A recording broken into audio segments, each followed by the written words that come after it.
L'orientalisme et l'islam, une relation complexe et évolutive. L'orientalisme, discipline académique consacrée à l'étude des cultures et des langues du Proche-Orient, a entretenu une relation complexe et évolutive avec l'islam depuis ses débuts. Aux origines, l'islam comme objet d'étude et de fascination. Dès les premiers siècles de l'islam, les savants européens ont commencé à s'intéresser à cette nouvelle religion et à sa civilisation. Cette fascination était motivée par divers facteurs, dont la puissance croissante des empires musulmans, la richesse de la culture arabo-musulmane et la recherche de connaissances nouvelles.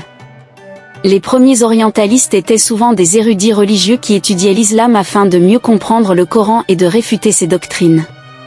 Cependant, d'autres s'intéressaient également à la philosophie, à la science et à la littérature arabo-musulmane. Ces premiers travaux ont contribué à diffuser la connaissance de l'islam en Europe, mais ils étaient souvent marqués par des préjugés et des stéréotypes négatifs. L'orientalisme au service de l'impérialisme.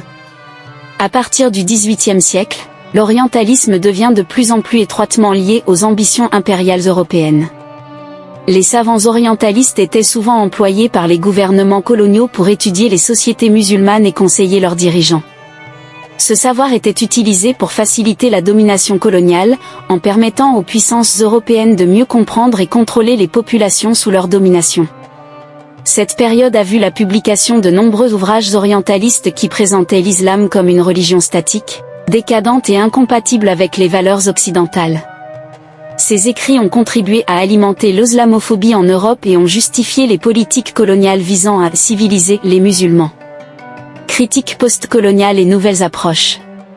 Depuis la fin du XXe siècle, l'orientalisme a fait l'objet de critiques croissantes de la part de chercheurs issus du monde musulman et d'occidentaux. Ces critiques dénoncent le caractère ethnocentrique et souvent raciste de l'orientalisme, ainsi que son instrumentalisation au service de l'impérialisme. De nouvelles approches de l'étude de l'islam ont émergé, basées sur le respect mutuel et la recherche d'une compréhension plus fine des sociétés et des cultures musulmanes. Ces approches s'appuient sur des méthodes de recherche plus rigoureuses et inclusives, et s'efforcent de donner la parole aux musulmans eux-mêmes. L'islam aujourd'hui, un enjeu majeur pour les orientalistes. L'islam est aujourd'hui la deuxième religion du monde et joue un rôle de plus en plus important dans la vie internationale.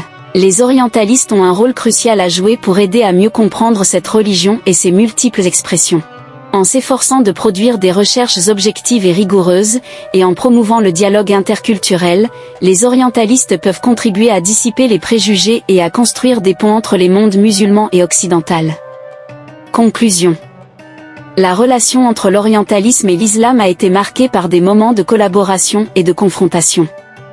Aujourd'hui, il est essentiel que les orientalistes adoptent une approche critique et réflexive de leur discipline, afin de contribuer à une meilleure compréhension de l'islam et des sociétés musulmanes.